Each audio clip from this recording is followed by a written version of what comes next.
Olá novamente, pessoal. Hoje vamos iniciar um outro módulo do nosso curso de Mineralogia Descritiva. Na verdade, já estamos no módulo 10 do nosso curso e hoje nós vamos estudar sobre o grupo dos filosilicatos. Antes de nós estudarmos todas as particularidades que envolvem os minerais desse grupo, eu gostaria de fazer duas ressalvas. A primeira delas diz respeito às unidades fundamentais que compõem a estrutura cristaloquímica de todos os filosilicatos. Quais são essas unidades? Estão representadas aqui: o tetraedro e o octaedro. Eu gostaria de fazer essa ressalva porque a esse ponto do nosso curso, eu imagino que vocês tenham um conhecimento já bem sedimentado a respeito de o que é um tetraedro, o que é um octaedro e como que eles são gerados e como eles se interagem. Então tenham esse conhecimento acessível hoje na mente de vocês, porque se vocês tiverem esse conhecimento bem entendido na cabeça de vocês, vocês vão conseguir passar para frente e seguir em frente em relação ao entendimento dos minerais do grupo dos filosilicatos. A segunda ressalva que eu quero fazer é que nós devemos utilizar a mesma analogia que a gente vem utilizando desde quando a gente começou a conversar sobre as eólitas, por exemplo, que é: utilize a analogia do Lego. Trabalhe com os minerais como se eles fossem formados por peças de Lego. Então a gente consegue desmontar o mineral até a sua peça mais fundamental, a mais simples de todas, e daí nós vamos juntando peças de maneira a formar estruturas mais complexas. Conforme a gente põe e tira peças, ou conforme a gente monta de uma maneira diferente da anterior, a gente gera espécies minerais diferentes. Então tenham esses dois conceitos na mente de vocês. Vamos agora propriamente conversar sobre os filosilicatos. Eles têm como unidades cristaloquímicas fundamentais os tetraedros, que pode ter no seu centro tanto cátions de alumínio quanto cátions de silício, não é novidade.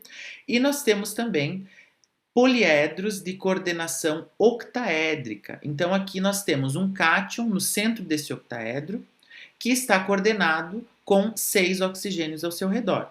Esse cátion aqui, ele muda bastante, ele muda muito mais do que se fosse apenas o tetraedro, que só pode ter silício ou alumínio dentro dessa estrutura tetraédrica. Já o octaedro não. Ele permite vários outros tipos de cátions aí dentro. E, aliás, é uma das características que vai gerar as mais variadas espécies de filosilicatos. E por que os filosilicatos têm esse nome? Porque em alguma língua morta ou alguma língua antiga, eu não me recordo agora, a palavra filos significa folhas. E por que são folhas? Porque se vocês imaginarem tridimensionalmente os tetraedros, imaginem os tetraedros que em sua base tem 3 oxigênios e no topo tem um oxigênio, aquele solitário que a gente chama de apical.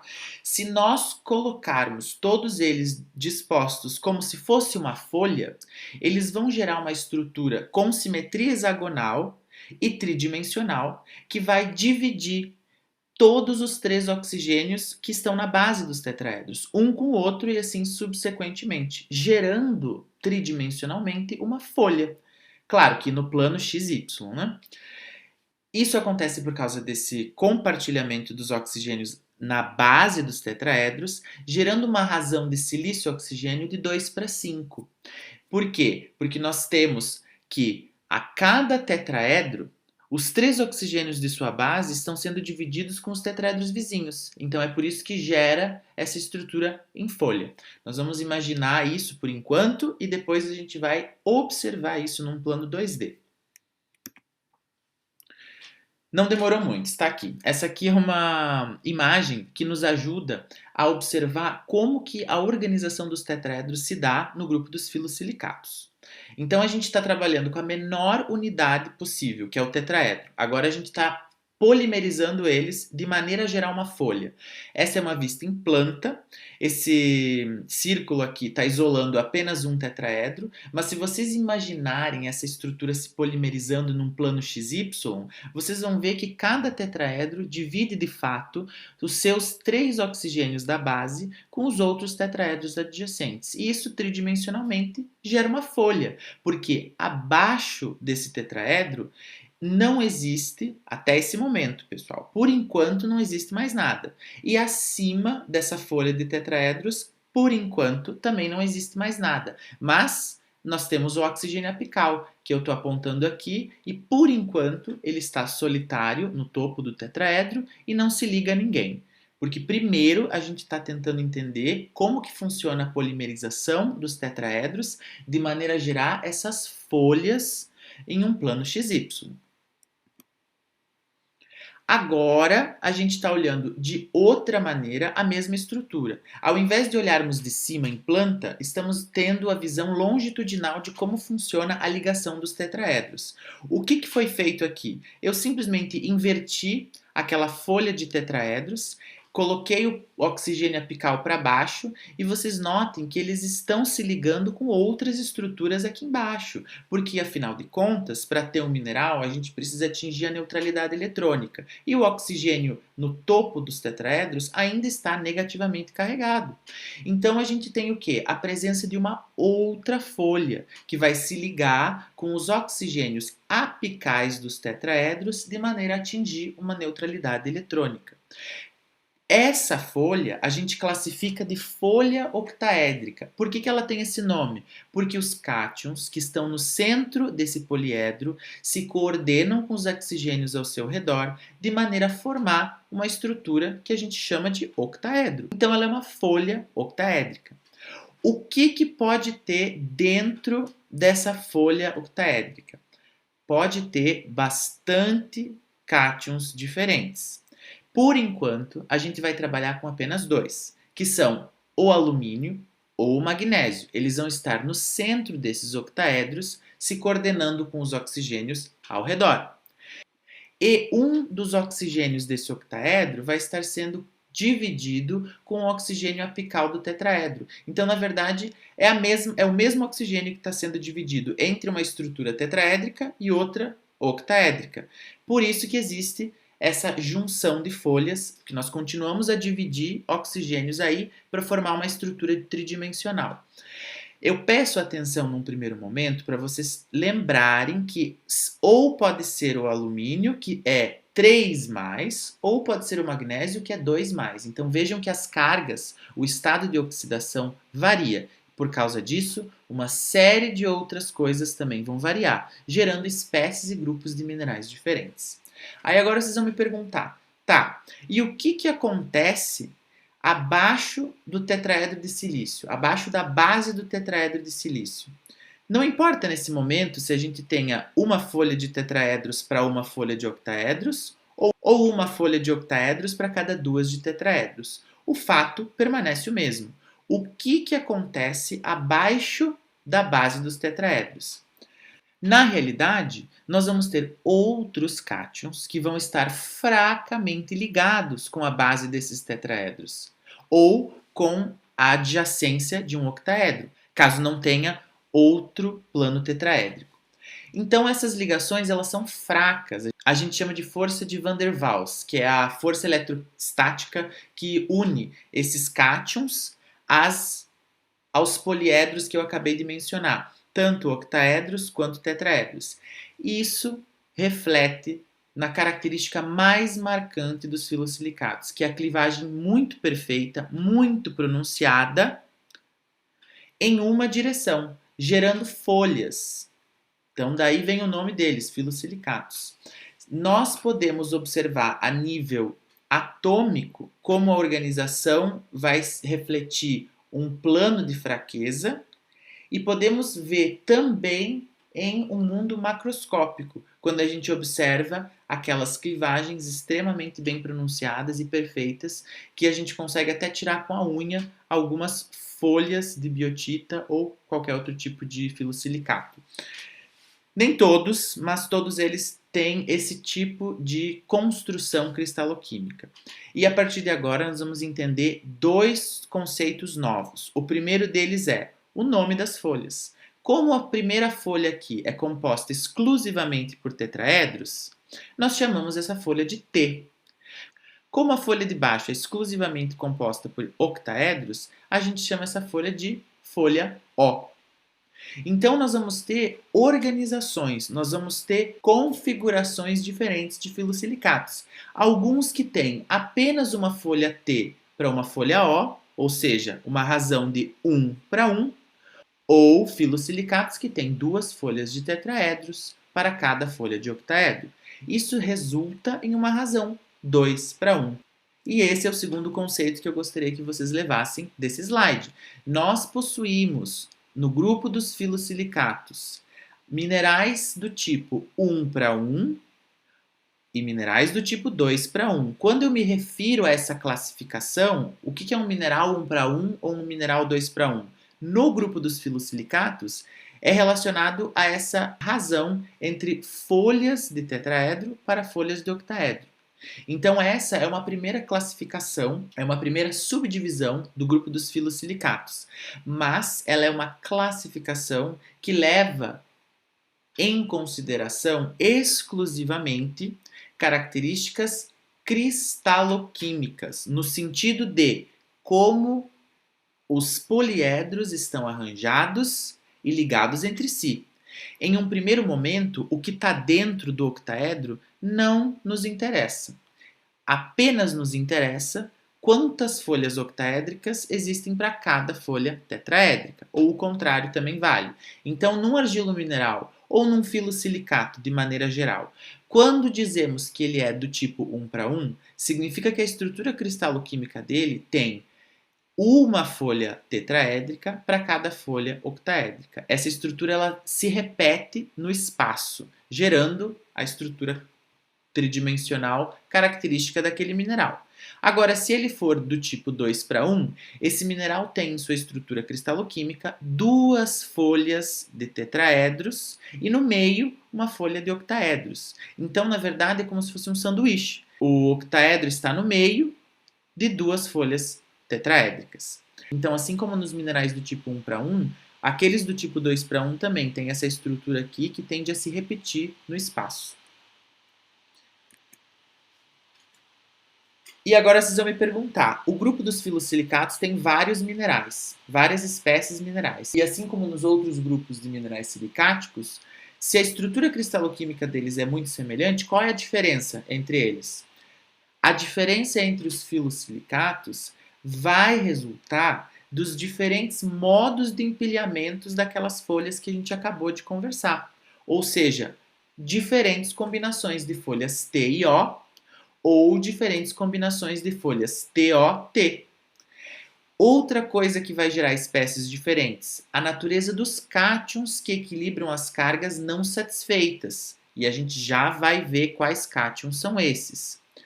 Outra coisa que vai modificar e vai gerar diferentes filosilicatos, as relações de soluções sólidas, a modificação, a substituição catiônica dentro daqueles sítios octaédricos. Lembra que eu falei que dentro dos sítios octaédricos temos cátions?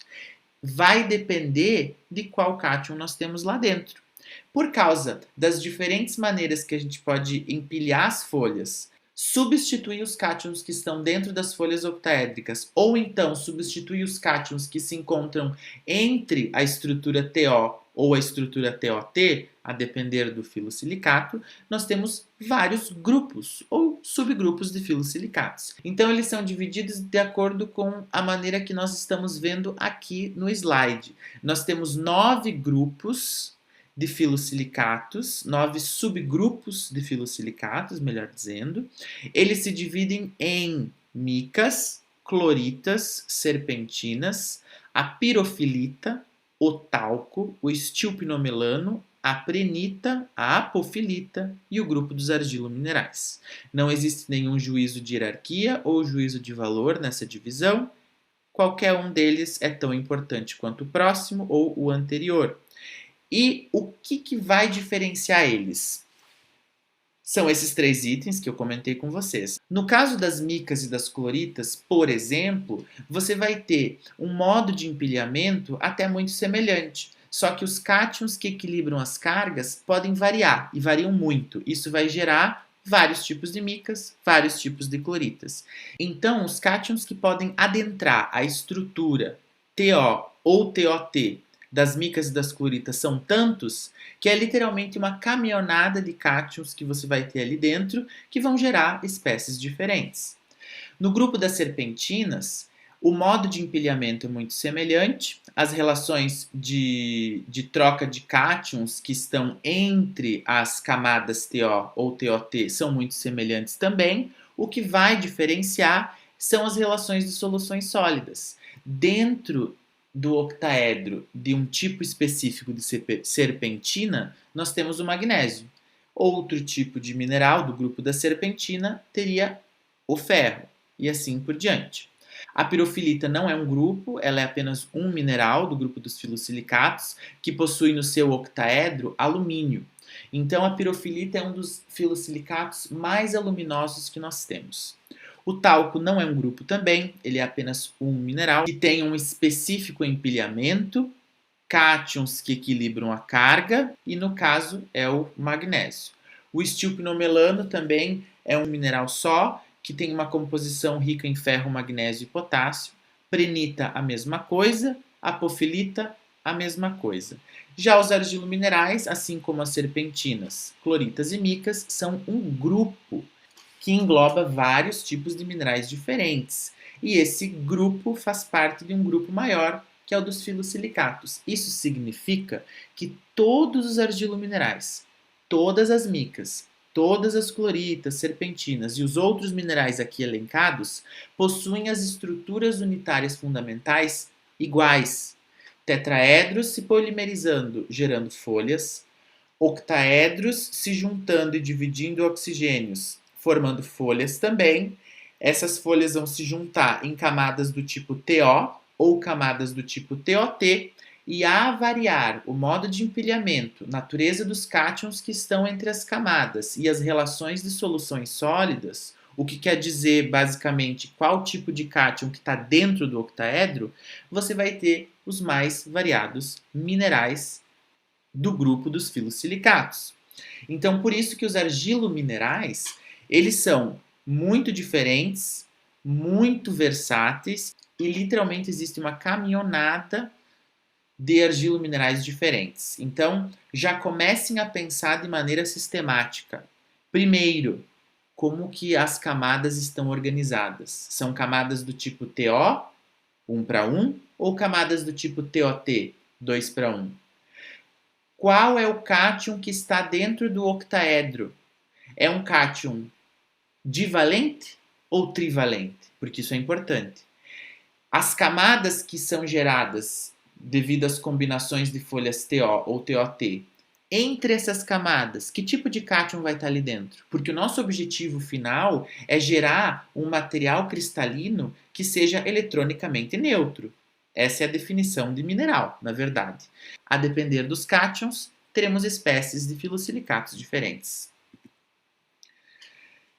A partir de agora, a gente vai ver várias modificações de uma mesma estrutura, simplesmente para a gente poder acompanhar os mais variados aspectos dessa estrutura cristaloquímica, tá? Então, aqui nós temos novamente a visão em planta da folha tetraédrica, só que dessa vez a gente está interessado no que está no meio.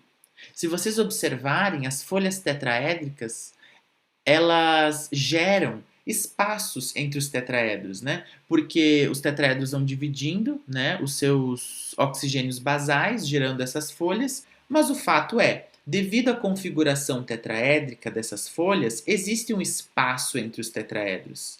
É aí que nós vamos ter uma molécula que caracteriza também esse grupo. Essa molécula de água, que aqui está representada pela molécula OH, que é uma hidroxila, traz uma característica muito interessante aos filosilicatos. Eles são hidratados. Novamente estamos aqui em presença de um grupo de minerais hidratados. Por isso que eles também são interessantes e passíveis de serem diferenciados com facilidade de outros tipos de silicatos. Então tá aí uma outra característica dos filosilicatos. A maioria deles é hidratado. Nem todos são hidratados. E aonde que a água vai se encontrar? A água, ela vai se localizar no centro dos anéis hexagonais, por causa da disposição cristaloquímica das folhas tetraédricas vai gerar um anel hexagonal. A molécula de água vai estar bem no centro, na altura do oxigênio apical. Então a gente tem que entender que existe um oxigênio apical aqui no meio. Eu optei por colocar uma bolinha amarela aqui só para chamar a atenção de vocês para a presença de silício ou alumínio no centro dos tetraedros. Mas, de fato, no topo do tetraedro, e lembre-se, estamos vendo de cima essa estrutura, existe um outro oxigênio aí, que é o oxigênio apical. É bem nessa altura que a molécula de água vai se localizar no centro dos anéis hexagonais da folha tetraédrica dos filosilicatos.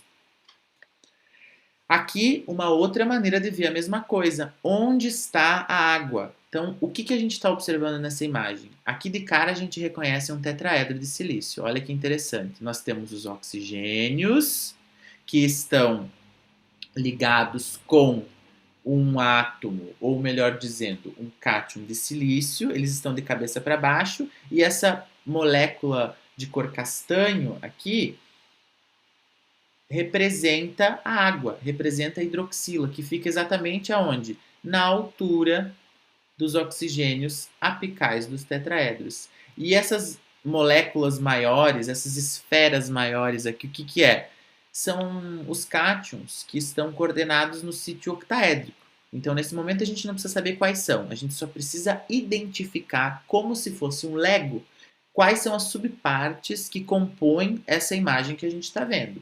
Então, aqui, um tetraedro de silício, aqui, uma molécula de água na altura dos oxigênios apicais do tetraedro de silício.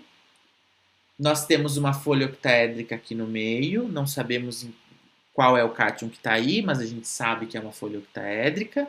E, novamente, a estrutura se repete. Agora, nós temos virado para cima, né? Porque aqui, nesse momento, a gente já consegue fazer uma análise de classificação. A gente já consegue dizer que não sabemos de maneira alguma que tipo de mineral é esse, mas a gente sabe que esse é um filosilicato do tipo 2:1, porque nós temos uma camada de tetraedros e outra camada de tetraedros aqui embaixo, e no meio delas uma camada octaédrica.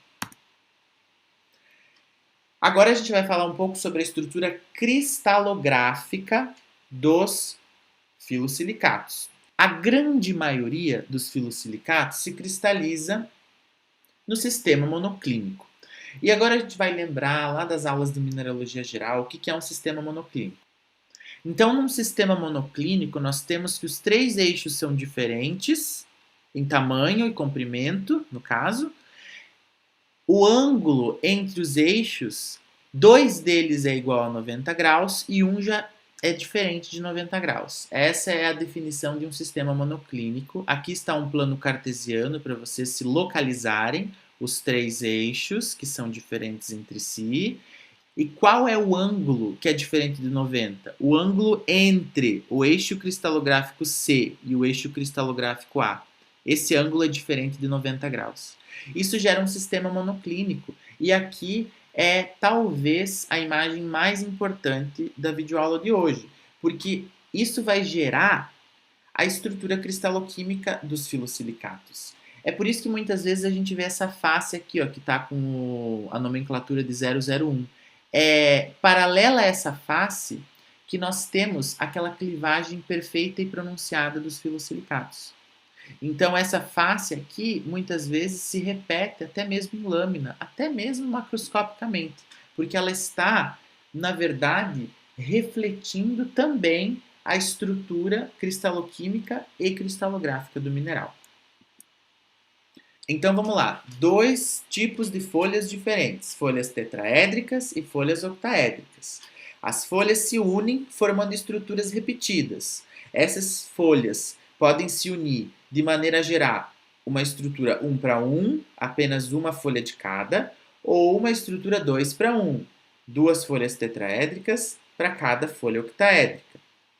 Nós temos que nas folhas tetraédricas, o cátion central pode ser silício ou alumínio, tá? e ao redor deles os oxigênios, coordenando-se de maneira a gerar um tetraedro. Então, os cátions estão em coordenação tetraédrica, unindo-se e dividindo os oxigênios de seus vértices, sempre da base. Na folha octaédrica, nós temos grupos aniônicos OH. No centro dos sítios octaédricos, nós podemos ter duas situações. Ou o cátion, que está no centro do sítio octaédrico, é divalente, ou o cátion, que está no centro do sítio octaédrico, é trivalente. Pode ser qualquer tipo de elemento. Agora a gente está se preocupando com o quê? Com o estado de oxidação do cátion. Então lembrem-se, no centro da folha octaédrica nós temos um cátion, ele está coordenado com oxigênios ao redor, e o oxigênio que está coordenando a estrutura octaédrica também se divide com hidrogênio, tá? Porque cada oxigênio tem 2 elétrons para dividir. Um deles ele divide com o cátion, o outro vem um hidrogênio para eliminar essa carga. Nem todos eles, né? Vocês lembram que eu falei que para juntar as folhas octaédricas com as folhas tetraédricas, pelo menos um dos oxigênios que está coordenado na estrutura octaédrica também está sendo dividido com a estrutura tetraédrica. Então, pelo menos um oxigênio faz parte tanto da estrutura octaédrica quanto da estrutura tetraédrica, que na verdade é aquele oxigênio apical que eu mencionei. Os outros oxigênios da estrutura octaédrica, para eliminar a sua carga, acabam ligando-se a hidrogênios. Por isso que a gente se refere às folhas octaédricas como um sistema formado por planos de grupos aniônicos OH. Então, imaginem essa estrutura e a gente já vai ver ela tridimensionalmente para não ficar tão abstrato assim. E daí agora a gente está dentro dessa estrutura. Ou pode ter um cátion divalente ou pode ter um cátion trivalente. De qualquer maneira, esse cátion vai estar em coordenação octaédrica, porque ele está unido a 6 oxigênios ao seu redor. E agora vem uma outra classificação dos filosilicatos, tão importante quanto a que a gente acabou de aprender, que é a classificação que leva em consideração qual é o cátion que está em coordenação octaédrica. Ele é divalente ou ele é trivalente? Então agora é a parte mais importante. Se o cátion que estiver no centro do octaedro for divalente, em termos de sítios estruturais cristaloquímicos, todos os sítios octaédricos ficariam ocupados. É uma questão de proporção atômica. Isso gera uma folha trioctaédrica. Agora, se o centro do octaedro for ocupado por cátions trivalentes, matematicamente, em razão de oxigênio para cátion, apenas 2 sítios octaédricos vão ser ocupados, de 3 disponíveis. Então, cada oxigênio, ou oxigênio seu parzinho hidrogênio, ele vai ser cercado apenas por 2 cátions. Isso vai gerar uma folha dioctaédrica. Eu vou novamente conversar com você sobre isso, para a gente ter certeza que está entendendo o que eu estou conversando aqui. A primeira coisa que vocês têm que pensar e se perguntar é, dentro da folha octaédrica, qual é o cátion? Ele é divalente ou ele é trivalente? Se ele for divalente, significa que a folha octaédrica ela é trioctaédrica. Se ele for trivalente, como por exemplo um ferro 3 ou um alumínio, significa que a folha octaédrica é dioctaédrica. Então, prestem atenção nas nomenclaturas. E agora eu vou explicar por que elas têm essas nomenclaturas que muitas vezes parecem contraprodutivas, né? Porque, poxa, se o cátion é divalente, a folha é trioctaédrica? Sim. Por quê? Porque quando a gente vai fazer uma razão de cátion no centro do octaedro com os oxigênios que estão ao seu redor, matematicamente falando, numa estrutura octaédrica, numa folha octaédrica, de todos os sítios disponíveis, todos eles estariam ocupados por um cátion no meio, porque a conta fecha, porque é um cátion divalente. Agora, se você tem um cátion trivalente ali dentro, a conta não vai fechar. Vai existir uma razão diferente entre os oxigênios do octaedro e o cátion que está no centro. Vai existir uma diferença eletrônica ali. Isso vai gerar uma situação em que apenas 2 sítios octaédricos são ocupados totalmente por um cátion, de um total de 3. É por isso que as folhas são classificadas como trioctaédrica ou dioctaédrica. Então, não associem o nome da folha octaédrica à valência do cátion que está lá dentro, porque é inversamente proporcional. Se o cátion que estiver no centro do octaedro for divalente, você está, na verdade, trabalhando com uma folha trioctaédrica. E se o cátion que estiver no centro da folha octaédrica for trivalente, na verdade, essa folha é dioctaédrica. Então vejam que agora eu apresentei a vocês e expliquei para vocês 2 classificações diferentes do grupo dos filosilicatos. Uma que leva em consideração aspectos cristaloquímicos, como que é o arranjo, como que é o empilhamento das folhas, e a outra que leva em consideração exclusivamente características químicas. Qual é o estado de valência do cátion que está no centro do octaedro?